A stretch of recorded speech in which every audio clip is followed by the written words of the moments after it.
Okay, good morning. Good morning, Your Honor.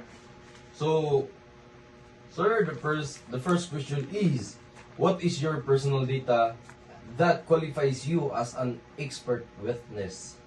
Your Honor, I am Klein M. Edma. I'm 30 years old, currently residing in Dumingag, Zamboanga del Sur.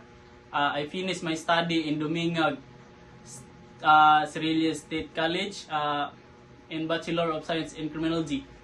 In 2020, I took a board exam in Criminology's licensure exam, and I took it in one take.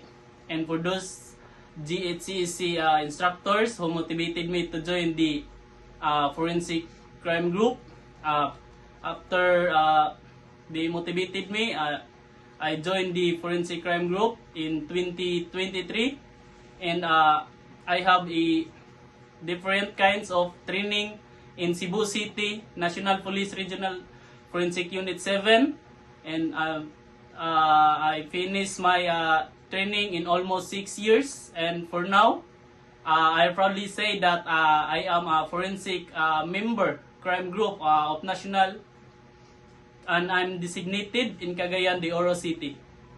So, before we proceed, Mr. Edma, can you tell me about the facts of the case? As based in the facts of the case, Your Honor, in people versus the Joseph Joy Kapangpangan in criminal case 12334 and Article 293 with robbery with homicide.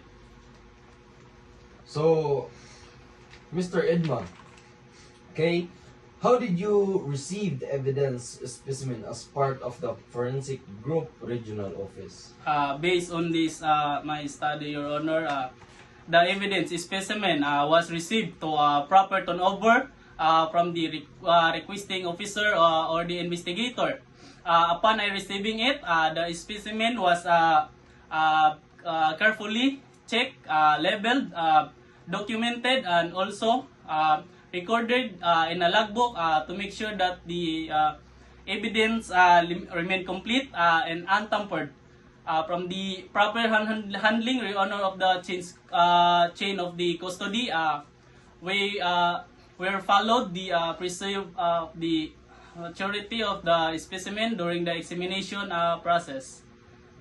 Okay, thank you for your answer, Mr. Edma. For the last question is, how did you use the ASB methodology in your specimen examination process? Your Honor, I used the SB method, which stands for the analysis, comparison, verification. First, I analyzed the details and the quality of the specimen. Second, I compared them. As you can see, the latent standard roll print. I compared the specimen with the known sample to identify the similarities between the two and the differences between the two. The third, I evaluate the findings. As you can see in a grade method analysis, there was findings to determine that there was a match for the identification. And lastly, I have the comparison chart.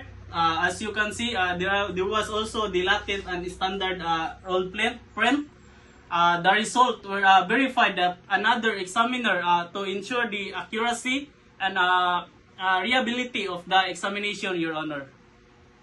Okay, thank you for your answer, Mr. Edma.